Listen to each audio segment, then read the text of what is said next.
जय जय राम। साधना मन परम प्यारे राम, परम पूज्य गुरुजन, परम दिव्य आत्माएं और आप सबके मंगल आशीष लिए परमेश्वर अकारण कृपा करके अपने श्री चरणों में लेकर आए हैं। उनका बारंबार धन्यवाद, अनंत अनंत बार धन्यवाद, अनंत बार धन्यवाद। गुरुजनों की अकारण कृपा से वे हमें इस समय मन के रूपांतरण में लेकर आते हैं। उनका बारंबार धन्यवाद, अनंत अनंत बार धन्यवाद, अनंत बार धन्यवाद।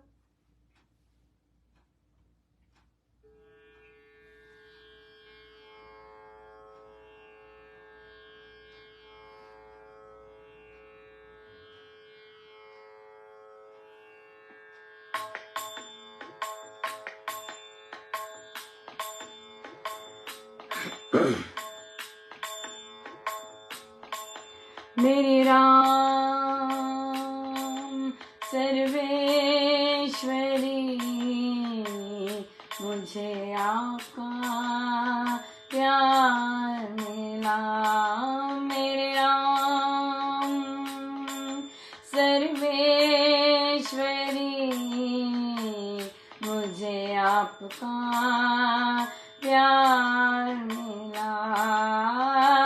धन्य धन्य माँ मेरी, मुझे आपका दुलार मिला। धन्य धन्य माँ जगदीश्वरी, मुझे आपका दुलार मिला।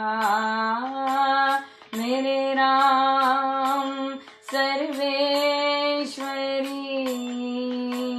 मुझे आपका प्यार मिला। जय माँ जगदीश्वरी, मुझे आपका दुलार मिला। जय मैया, जय मैया, जय मैया मेरी राम, मेरी मैया। जय मैया, जय मैया, जय मैया, जय मैया मेरे राम, मेरी मैया। मेरे राम सर्वेश्वरी, मुझे आपका प्यार मिला। मेरी मैया जगदीश्वरी, मुझे आपका दुलार मिला। धन्यवाद, जय जय गुरुदेव, धन्यवाद, जय जय गुरुदेव, धन्यवाद, जय जय गुरुदेव, धन्यवाद, जय जय गुरुदेव, धन्यवाद, जय जय गुरुदेव, जय जय गुरुदेव, धन्यवाद, जय जय गुरुदेव, धन्यवाद, जय जय गुरुदेव। मेरे राम सर्वेश्वरी, मुझे आपका प्यार मिला। मेरी मैया जगदीश्वरी, मुझे आपका दुलार मिला। धन्यवाद, जय जय गुरुदेव, धन्यवाद, जय जय गुरुदेव, धन्यवाद, जय जय महाराज, धन्यवाद, जय जय महाराज, धन्यवाद, जय जय गुरुदेव, धन्यवाद, जय जय महाराज, धन्यवाद, जय जय गुरुदेव, धन्यवाद, जय जय महाराज।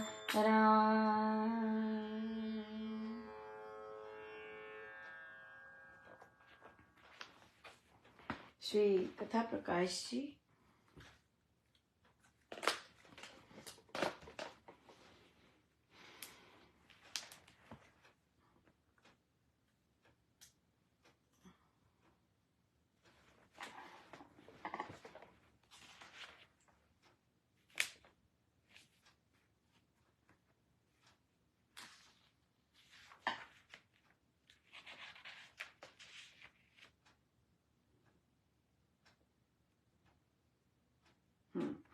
पेज 513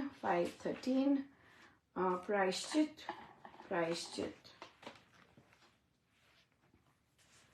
पुरातन काल से भले लोग ये मानते आए हैं कि अपने किए दुष्कर्मों की पश्चाताप पूर्वक आलोचना करके फिर उनका प्रायश्चित कर लेना, उनके कुछ संस्कारों को मिटा देना है, पाप धूल को धो डालना है, अशुभ के संचय को भस्मसात करना है और अपने विमल विशुद्ध स्वभाव को सदा स्वच्छ बना रखना है।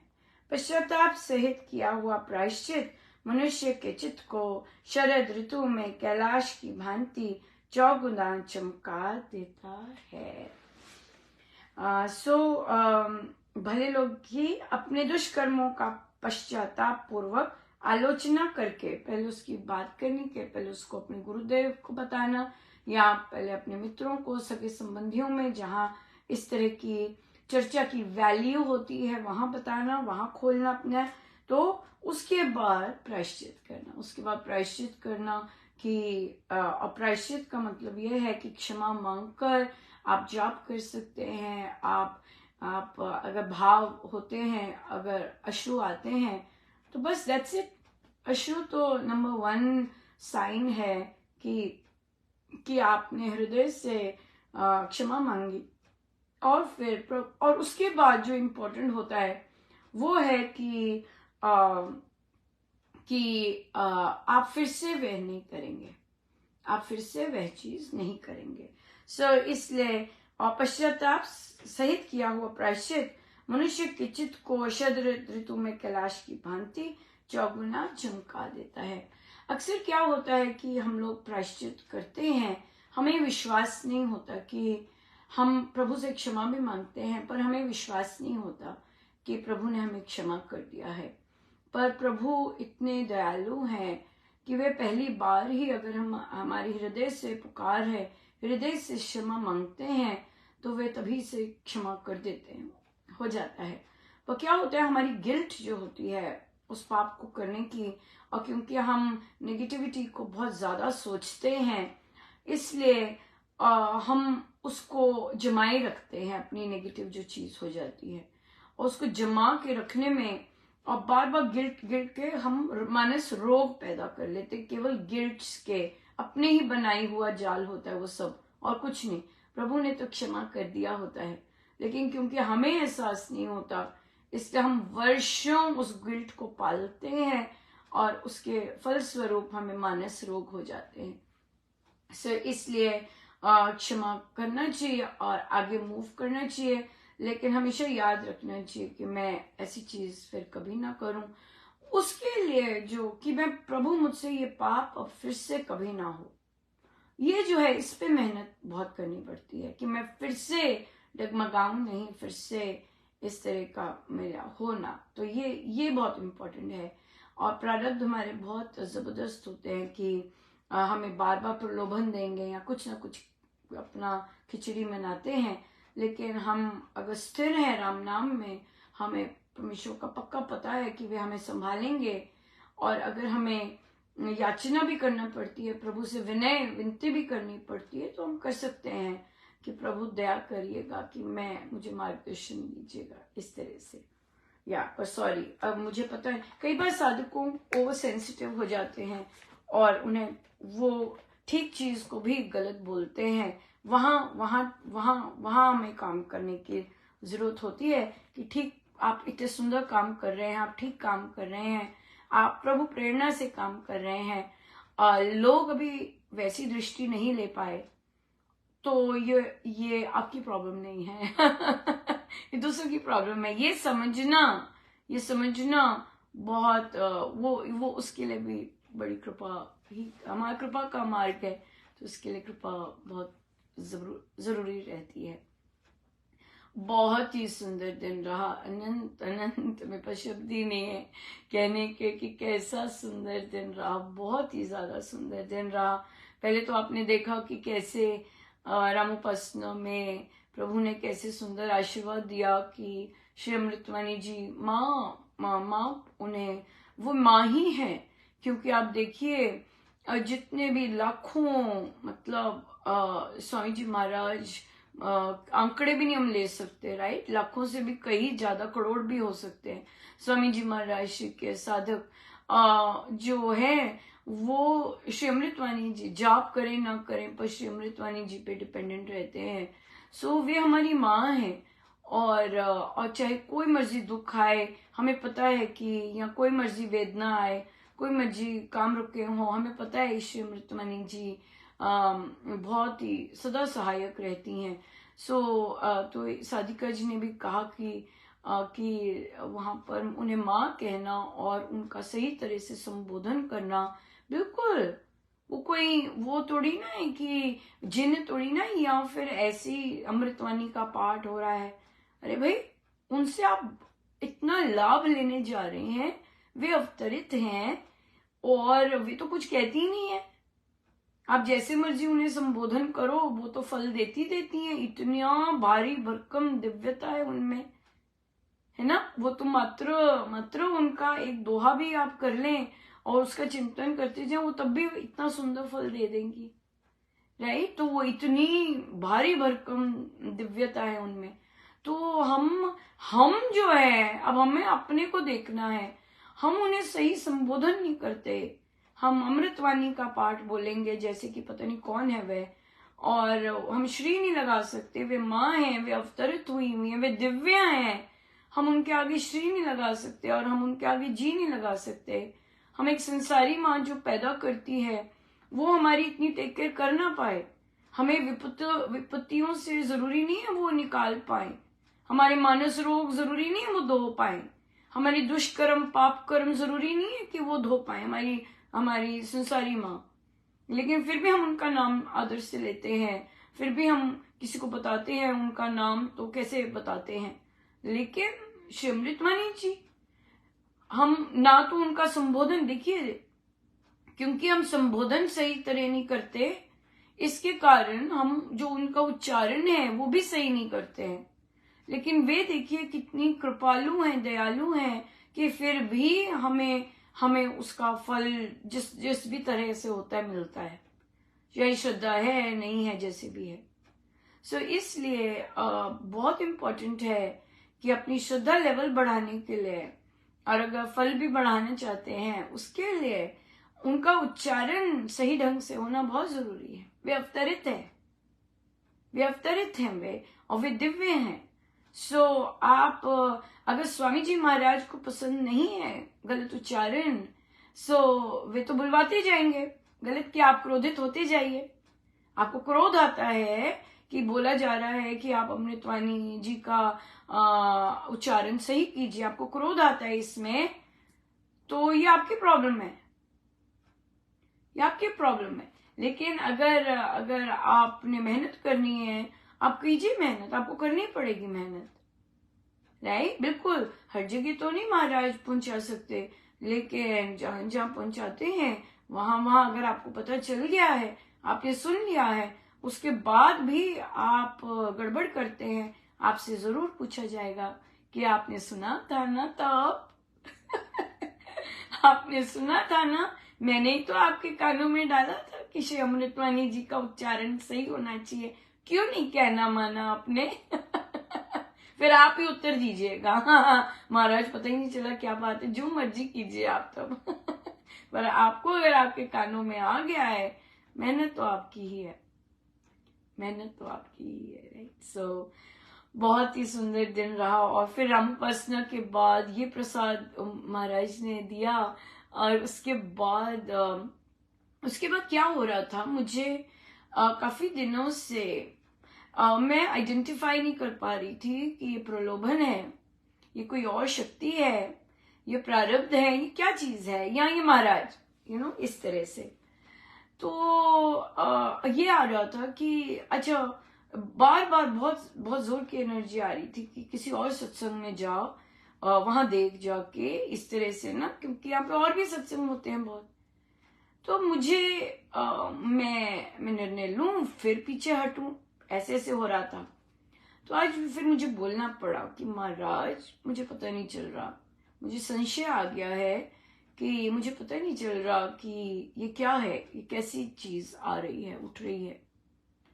और फिर इतना सुंदर, देखिए मेरा बस मात्र पूछना ही था उन्हें कि मैं निर्णय नहीं कर पा रही, और मैं तैयार भी हो गई। मैंने कहा आप जैसे, और मैंने श्री अधिष्ठान जी के आगे भी कहा कि प्रभु आप लेके जाने वाले हैं और हर एक चीज आपकी हो रही है।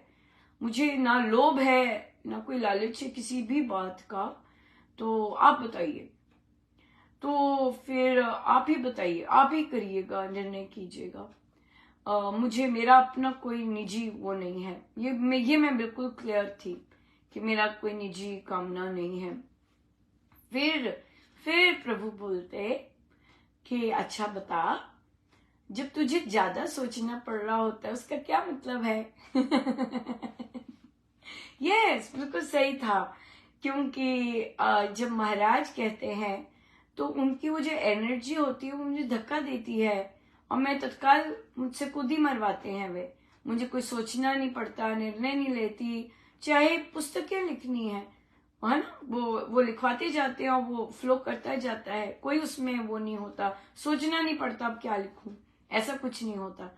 तो इसी तरह से, और बाकी निर्णय भी जो होते हैं, जो भी कार्यक्रम होते हैं, उसमें अगर महाराज रुकवाते हैं तो मैं रुक जाती हूँ, लेकिन अगर निर्णय होते हैं तो वो तत्काल होते हैं।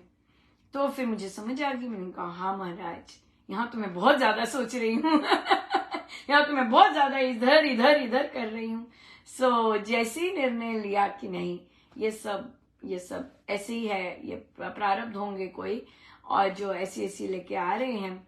और फिर जब मैं निकली सत्संग के लिए, मेरे प्रभु, ऐसा परमानंद था, बहुत, गाड़ी में ही बहुत ज्यादा। मैं इतनी खुश, मैं कहा देखो प्रभु, न जाने इसीलिए शायद खुश होंगे कि ये जो प्रारब्ध की शक्ति थी, जो भी थी, वे टली। और प्रभु इस निर्णय से, महाराज इस निर्णय से इतने खुश हुए, और देखिए इतने ज्यादा प्रसन्न थे कि सत्संग गई तो कोई वो नहीं था। और देखिए महाराज ने मेरी चित्त कैसे रखा हुआ है।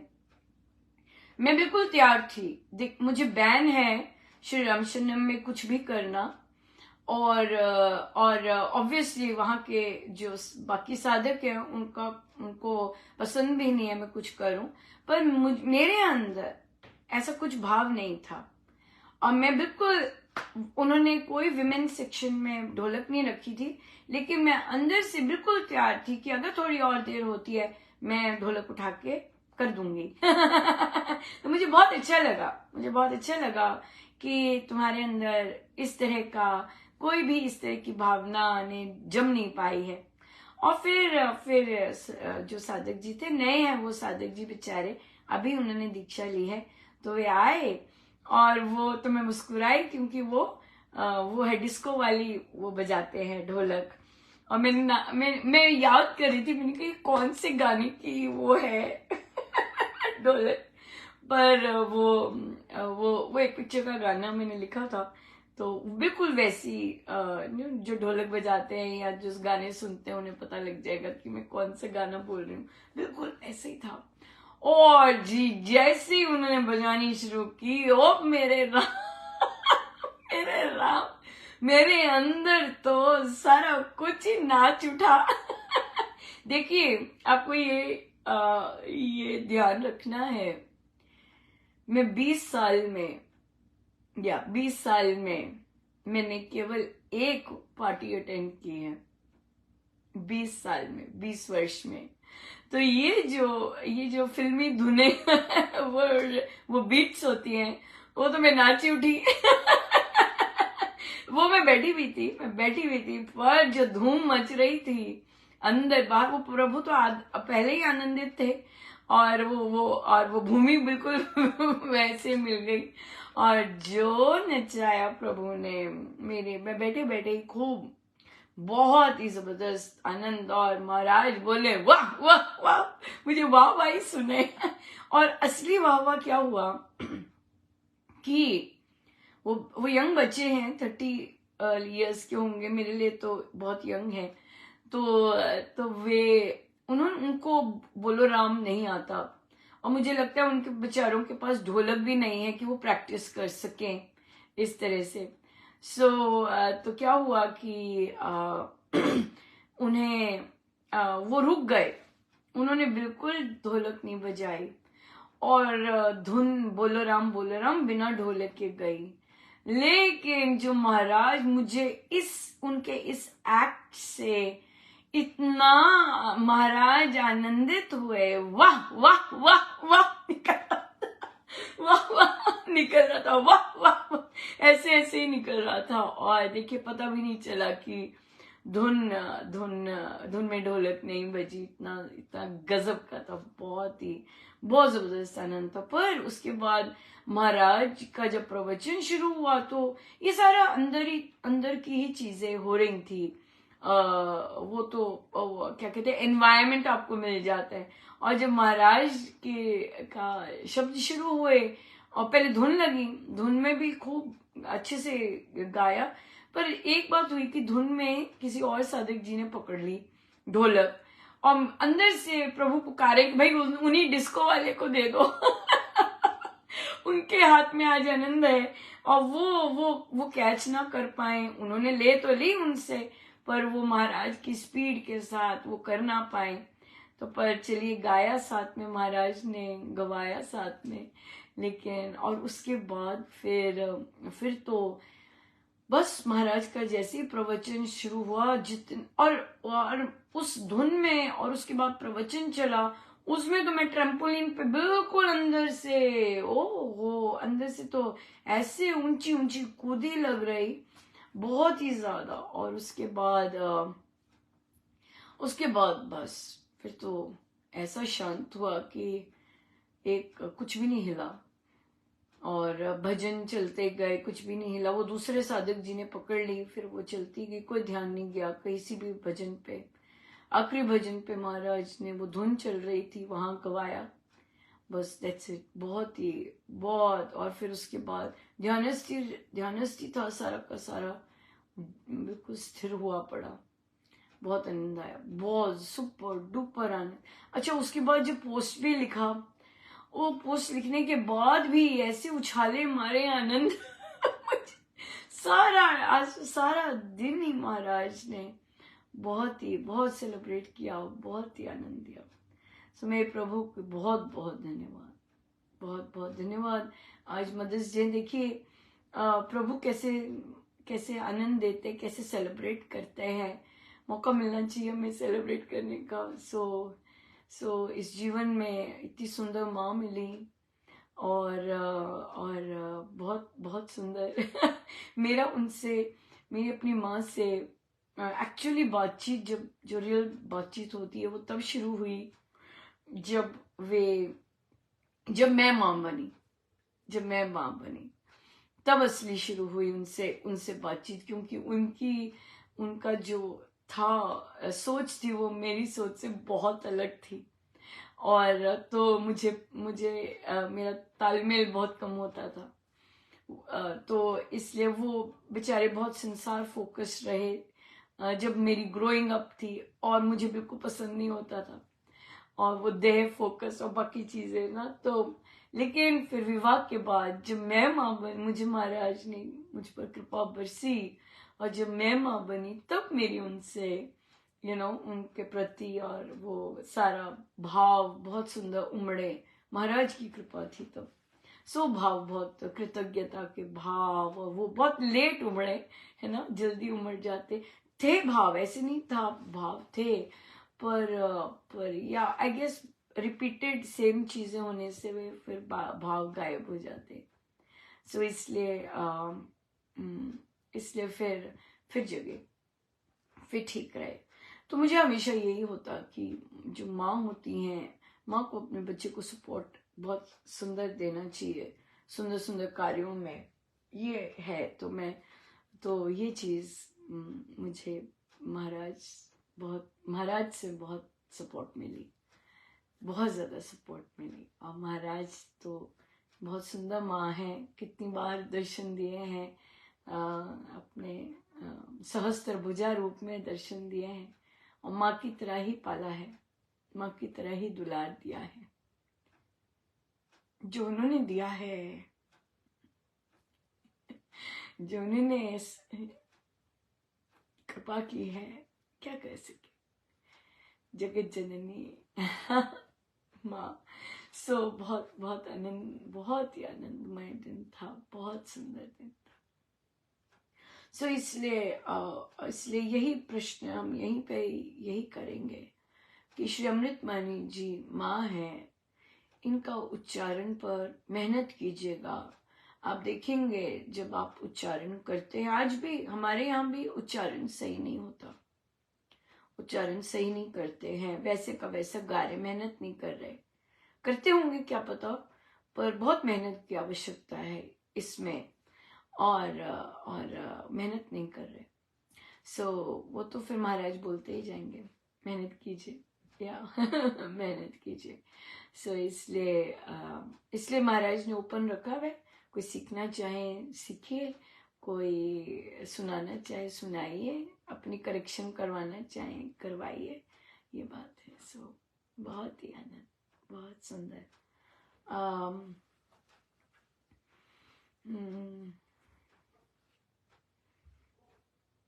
हम ले सकते हैं कोई और प्रश्न भी। हाँ, संशय का ही आना प्रश्न था कि कई बार मन में तो प्रश्न आया, क्या संशय आना अविश्वास की बात होती है?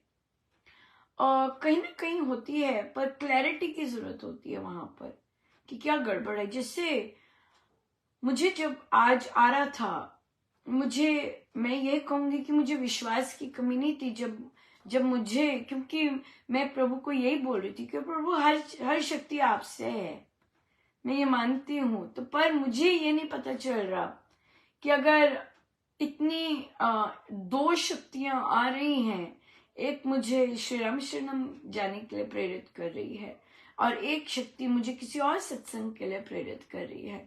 सारी शक्तियां आपकी हैं, लेकिन आपकी क्या इच्छा है? अब देखिए, यहां पर मुझे प्रभु पे अविश्वास नहीं है, मुझे हर शक्ति प्रभु से आ रही है, ये भी पूरा का पूरा अच्छे से कहा प्रभु को। लेकिन वहां पर कि ये जो दोनों शक्तियां, इनमें से आपकी इच्छा कहाँ है भगवान, मुझे वहां लेके जाइए। और देखिए, जो निर्णय लिया उस पर प्रभु कितने आनंदित, बहुत जबरदस्त आनंदित, राइट। सो इसलिए ये क्लैरिटी की बात थी। यहाँ विश्वास की कमी नहीं थी, यहाँ और कुछ नहीं थी, यहाँ मार्ग की थी कि कौन सा मार्ग करें। प्रभु आपके ही हैं सारे मार्ग, पर आप कहाँ चाहते हैं, ये बात थी, ये चीज थी।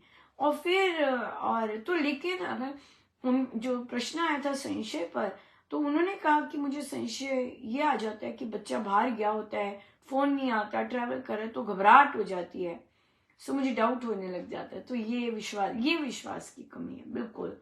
लेकिन कहते हैं फिर मैं जाप करती हूँ या जब योग करती हूँ तो मैं शांत हो जाती हूँ। ये बहुत सुंदर बात है। ये चीज होनी, कितनी जल्दी हम रिकवर कर जाते हैं, ये उस पर बहुत सुंदर डिपेंड करता है, ये बात आ जाती है। संशय बहुत सही बात नहीं होती अध्यात्म के लिए, पर क्लियर होना मार्गदर्शन कौन सा सही है प्रभु, ये बहुत इम्पोर्टेंट है, ये बहुत ज्यादा इम्पोर्टेंट है। पर बहुत आनंद, बहुत सुंदर दिन। आज 13 तारीख है, आपके हो गई, और 13 तारीख को हमारी कल होगी, लेकिन हमारे यहाँ जाप होगा, मेरीलैंड का जाप होगा ये।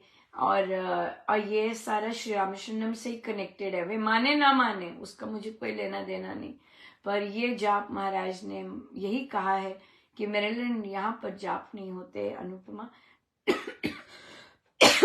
और एक साधिका जी को बहुत सुंदर अनुभूति हुई, जैसा जहां बैठ के महाराज मुझसे करवा रहे हैं, उनको बिल्कुल वही सीन आया, और उनको ये महसूस हुआ कि वह स्थान महाराज का है, वह महाराज का कमरा है, और फिर वहां पे भगवे कपड़े में बहुत बहुत संत आ जा रहे हैं। ये तो बहुत सुंदर आशीर्वाद मिला उस स्थान के लिए जहाँ महाराज जाप करवाते हैं। और बहुत ही, तुम जब वो बता रहे थे तो उन्होंने कहा कि कहते लगता है अनुपमा आपका जो जहाँ आप करते हैं जाप, ये उसी वही मुझे लग रहा है कि वही स्थान है। क्योंकि मैंने कहा हाँ बिल्कुल बिल्कुल, मुझे भी लगा जब उन्होंने ये बता रहे थे अपना स्वप्न, तो मुझे लगा, मैंने कहा और ये तो अपनी ही जगह लग रही है। सो देखिए कितने सुंदर आशीर्वाद मिला। कल 13 तारीख का पहला जाप होगा, 13 तारीख का जाप होगा, और फिर 14 तारीख का जो है मंगलवार फिर से आ गए। और सो ये तो तिथियां ऐसे आ रही हैं जैसे प्रभु स्वयं पधार रहे हैं और बहुत आनंद देते हैं, बहुत ज्यादा। सो बहुत बहुत धन्यवाद। आइए हम सीधे होके बैठे।